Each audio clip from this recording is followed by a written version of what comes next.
Hello दोस्तों, एक बार फिर मैं निर्मल कुमार वर्ग 10 क्लास का संस्कृत अध्याय 9 पेज नंबर 68 ये पाठ में लेकर आया हूँ।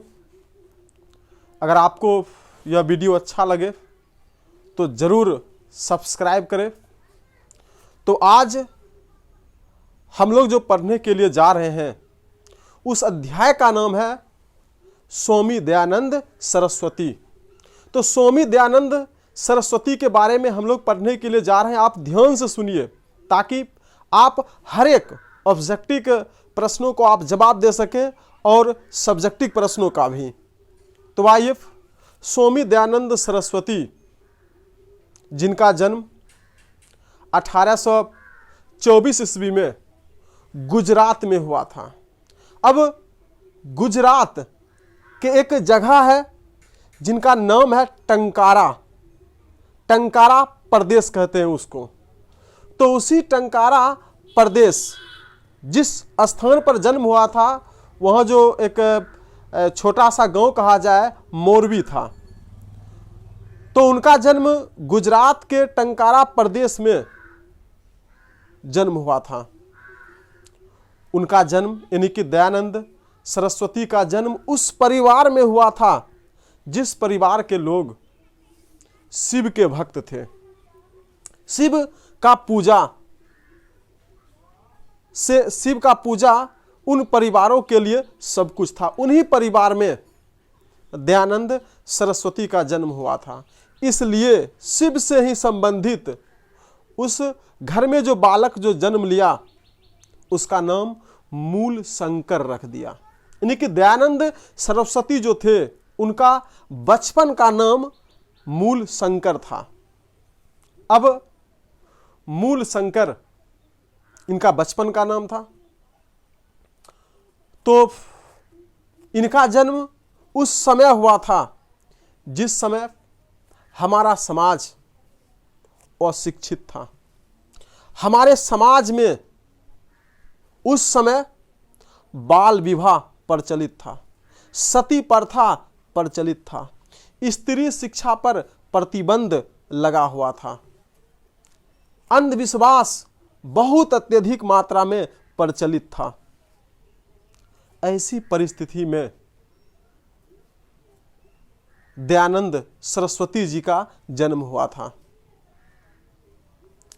अब जब इनका जन्म हुआ, जन्म के कुछ वर्षों पश्चात जब उस बालक में कुछ ज्ञान विवेक आया, उस समय तक यानी कि उनको बचपन से ही घर पर पढ़ाया लिखाया जा रहा था, अभ्यास कराया जा रहा था।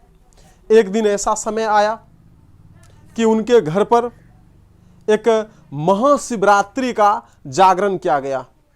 और जब महाशिवरात्रि का जागरण किया गया तो ऐसी परिस्थिति में अपने घर के आस-पास जितने भी लोग थे अपने संबंधित सबको बुलाया, दूर दराज से भी लोगों को बुलाया ताकि अधिक से अधिक महाशिवरात्रि में शामिल हो सके। और इस प्रकार सभी शामिल होते हैं महाशिवरात्रि में।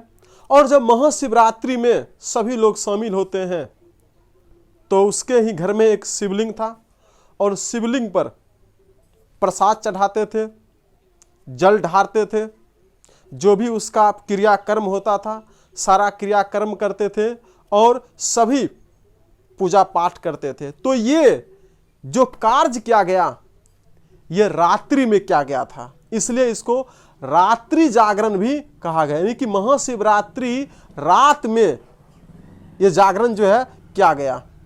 ये किसके द्वारा किया गया? ये मूल शंकर के परिवार के द्वारा किया गया। तो मूल शंकर के परिवार के सभी सदस्य अपना कर रहे थे। धीरे धीरे करके रात गुजरता जा रहा था। घर के सभी लोग रिश्तेदार जो दूर दराज से आए थे सभी अपने भक्ति भाव से शिव को अपना उपासना कर रहे थे। इसी क्रम में जैसे जैसे रात होता गया धीरे धीरे करके सब सोते गए और दूर दराज के जो लोग थे वो धीरे धीरे करके वो चले गए थे। अब होता क्या है कि जब सब चले गए थे, यानी कि काफी रात भी हो गए थे और धीरे धीरे करके जो भी बचे हुए थे सब सो गए थे, यहां तक कि उनके पिताजी भी सो गए थे। अगर वहां पर कोई जगे थे तो सिर्फ वही बालक मूल शंकर जगे हुए थे। वो सोच रहे थे यदि अगर सब सो अगर जाएगा तो फिर इन शिवलिंग को, इस देवता को देखरेख कौन करेगा। इसलिए उनके लिए, उस भक्ति के लिए, उस भोले शंकर के लिए वह मूल शंकर वहीं पर जगे रहा और वह जो है उसका उपासना करते रहा। क्या होता है कि अचानक कुछ ही देर में एक चूहा, मूस का, जो वहीं पर इधर उधर कुछ दाने को कुतरते हुए आते हैं और शिवलिंग पर चढ़ जाते हैं। जब शिवलिंग पर वह चूहा चढ़ जाते हैं तो उस पर जो भी द्रव रखा हुआ था उस द्रव को भक्षण करना शुरू कर देते हैं। इस दृश्य को वह बालक मूल शंकर देख लेता है। मूल शंकर को आश्चर्य होता है कि ये कैसा शिव है ये, जो अपना रक्षा स्वयं नहीं कर पा रहा है। उसे लग रहा था कि अब वो शिव एक रूप में आएंगे और उस चूहा को वहां से भगाएंगे, परंतु देखते गया ऐसा कुछ भी नहीं हुआ और इस प्रकार उस पर चढ़े हुए द्रव को कुतरना शुरू कर दिया, खाना शुरू कर दिया। लेकिन मूल शंकर ने देखा कि ये शिव जो अपना रक्षा स्वयं नहीं कर रहा है, भला भर रात हम लोग जो इनके लिए जगे हैं, तब ये मेरा रक्षा कैसे कर पाएगा। जब ये खुद का रक्षा नहीं करेगा तो फिर मेरा रक्षा कैसे होगा, मेरा रक्षा ये कैसे कर पाएगा। उनके मन में तरह तरह के प्रश्न उठने लगे थे। उनके मन में इस तरह का प्रश्न उठने लगा था जिस तरह बाबा साहेब भीमराव अंबेडकर को बचपन अवस्था में छुआछूत को लेकर प्रश्न उठ रहा था। उसी तरह प्रश्न उठ रहा था जैसे सावित्रीबाई फुले को, वैसा ही प्रश्न उठ रहा था जैसे ज्योतिबा फुले को, वैसा ही प्रश्न उठ रहा था जैसे ईवी रामास्वामी नायकर जी को, और वैसा ही प्रश्न उठ रहा था जैसे अति प्राचीन काल में तथागत बुद्ध के मन में प्रश्न उठ रहा था, सत्य क्या है। उसी तरह इस मूल शंकर के मन में भी प्रश्न उठने लगा कि आखिर ये है क्या। जब ये खुद को रक्षा नहीं कर पा रहा है तो मेरा क्या रक्षा करेगा। और उनके मन में ये प्रश्न उठने लगा। इस प्रश्न का उत्तर जानने के लिए अपने सोए हुए पिताजी को उठाया।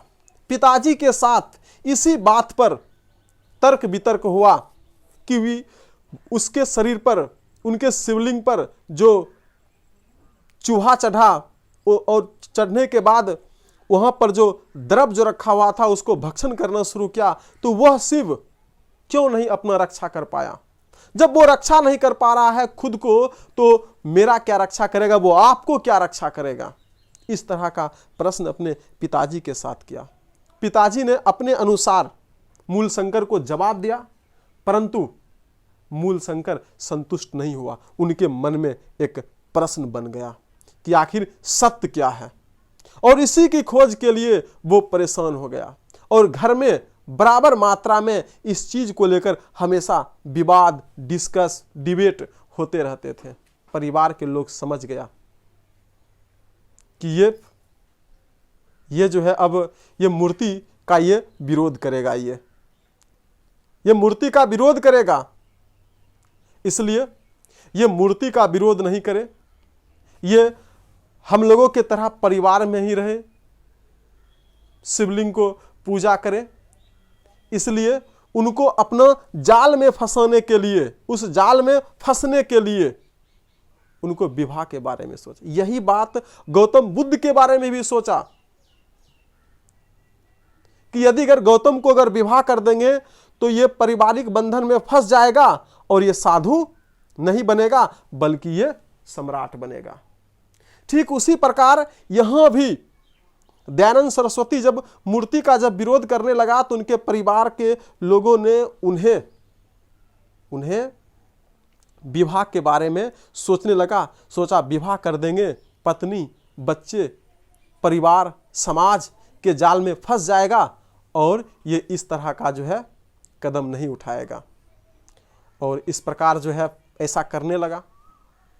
परंतु दयानंद सरस्वती ने ये ठान लिया कि नहीं, इस चीज को हम स्वीकार नहीं करेंगे, और इस प्रकार उसने 21 वर्ष, लगभग 21 वर्ष की अवस्था में उसने अपने गृह को त्याग कर दिया, क्योंकि उसे जानना था कि आखिर सत्य क्या है। और जैसे ही गृह को त्याग किया, त्याग करने के बाद वह जो है वहाँ से चला गया। जाते जाते मथुरा पहुँचते हैं, जहाँ बिरजानंद नामक एक गुरु मिलते हैं, और उस गुरु से वो वेद का शिक्षा प्राप्त करने लगे थे। और इस तरह उसने वेद का शिक्षा प्राप्त किए थे, और वेद का शिक्षा प्राप्त करने के बाद वह बहुत दयालु हो गया था, इसलिए इसको दयानंद कहा जाने लगा। इस प्रकार उसने वेदों का अध्ययन कर लिया। यदि किसी भी वेद का, यानी चारों में से किसी भी वेद का यदि उससे कुछ पूछा जाए तो वह श्लोक, वह प्रश्न, वह लाइन, वह चैप्टर उनके जीवा पर रहता था।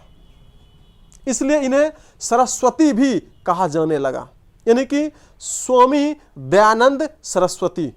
इस प्रकार उनका नाम स्वामी दयानंद सरस्वती पड़ जाता है। इस प्रकार शिक्षा प्राप्त करते हैं। गुरु ने दक्षिणा के रूप में कुछ मांगना चाहा। आपने महाभारत में एकलव्य और गुरु द्रोणाचार्य के बारे में सुना होगा। गुरु द्रोणाचार्य जिन्होंने अपने शिष्य से गुरु दक्षिणा के रूप में अंगूठा मांग लिया था। क्यों? क्योंकि ये एकलव्य अर्जुन से महान धनुधारी नहीं बने, यानी कि छल किया, धोखा किया, ये आगे नहीं बढ़ पाए, ऐसा उसने धोखा किया था। और यहां पर बिरजानंद गुरु जो अपने शिष्य से गुरु दक्षिणा के रूप में यही मांगा कि जिस तरह तूने वेद का अध्ययन किया, ठीक उसी प्रकार वेद का प्रचार प्रसार, सत्य का प्रचार प्रसार, लोगों को आगे बढ़ाने के लिए, लोगों को एक अच्छा जीवन दिलाने के लिए, लोगों को सही राह पर पहुंचाने के लिए गुरु दक्षिणा के रूप में मांगता है। मैं ऐसे बिरजानंद गुरु को प्रणाम करता हूं, आदाब करता हूं मैं। तो दयानंद सरस्वती जैसे ही शिक्षा प्राप्त करते हैं और गुरु से आज्ञा लेते हैं, गुरु से आज्ञा लेने के बाद वह अलग अलग स्थानों पर जाकर वह शिक्षा का प्रचार प्रसार करने लगता है। उस समय बाल विवाह बहुत विकराल रूप में चल रहा था। विधवा विवाह, यानी कि उस समय जब किसी स्त्री का पति जब मर जाता था, उस स्त्री को दूसरा विवाह करने का अधिकार नहीं था। उसने उस स्त्री को पुनर्विवाह के लिए प्रेरित किया, समाज में उस चीज के लिए लड़ा। स्त्री भी शिक्षा प्राप्त करे, इसका भी उसने प्रचार प्रसार करना शुरू कर दिया, क्योंकि वो जानते थे जब तक स्त्री शिक्षा प्राप्त नहीं करेगी तब तक हमारा समाज नहीं ठीक हो सकता है। इसलिए स्त्री को शिक्षा प्राप्त करना बहुत ही जरूरी है। इस प्रकार स्त्री शिक्षा के लिए प्रचार प्रसार करना शुरू किया। इसके लिए उसने आने वाले कल में एक पुस्तक का रचना किया जिसका नाम सत्यार्थ प्रकाश था। और सत्यार्थ प्रकाश में उसने वेदों की ओर लौटो का उसने नारा दिया। स्वामी दयानंद सरस्वती इस सब चीज का विरोध करते थे। छुआछूत का खुलेआम विरोध करते थे। पुनर्विवाह, जिस औरत का पति मर गया उसका पुनर्विवाह होना चाहिए, इस तरह का कार्य करते थे। और मूर्ति पूजा तो वो खुलेआम विरोध करते थे, परंतु वो एक ईश्वर को मानते थे, यानी वह दयानंद सरस्वती एकेश्वरवादी थे, जिसे निराकार प्रभु कहते हैं, उसको मानते। लेकिन मूर्ति में वो कतई विश्वास नहीं करते थे। वो जानते थे कि मूर्ति में कुछ नहीं है, वह खुलेआम विरोध करते थे। इसके लिए उन्होंने मुंबई में 1875 ईस्वी में उसने एक आर्य समाज नामक एक संस्था का स्थापना किया, और उस संस्था में धीरे धीरे करके लोग जुड़ना शुरू कर दिया। और इस तरह स्वामी दयानंद सरस्वती उस संस्था के माध्यम से जगह जगह जाकर स्त्री शिक्षा का प्रचार प्रसार करते थे। और इस तरह दयानंद सरस्वती अपना जीवन को आगे बढ़ा रहे थे। परंतु आने वाले कल 1883 ईस्वी में इन महान समाजसेवी दयानंद सरस्वती का मृत्यु हो जाता है। परंतु मृत्यु के बाद भी इनके जितने भी अनुयायी थे वह इसका प्रचार प्रसार करते रहा। आज भी इनका मुंबई में, उत्तर प्रदेश में, यानी कि भारत के हर एक राज्यों में इनका संस्था चल रहा है।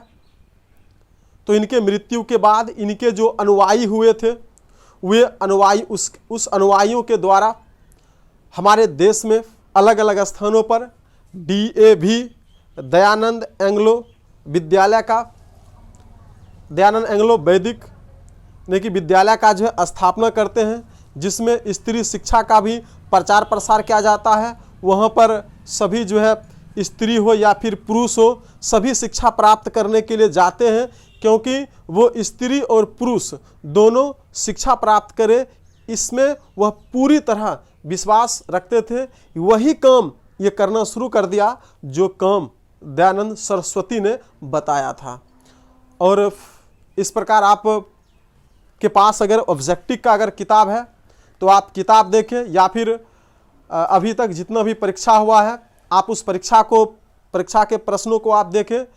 मैं पूरी तरह मैं कह सकता हूं कि आप जब प्रश्न उल्टाइएगा तो उस परीक्षा में अगर इस चैप्टर से जो प्रश्न अगर पूछा होगा तो आप जरूर बिना ऑप्शंस का आप जवाब दीजिएगा। अगर आपको अच्छा लगे यह वीडियो तो जरूर आप सब्सक्राइब करें। अगला वीडियो में हम लोग इसी अध्याय का प्रश्न और उत्तर भी चलेंगे, ताकि मेरा ऑब्जेक्टिव और सब्जेक्टिव दोनों ठीक हो जाए। धन्यवाद।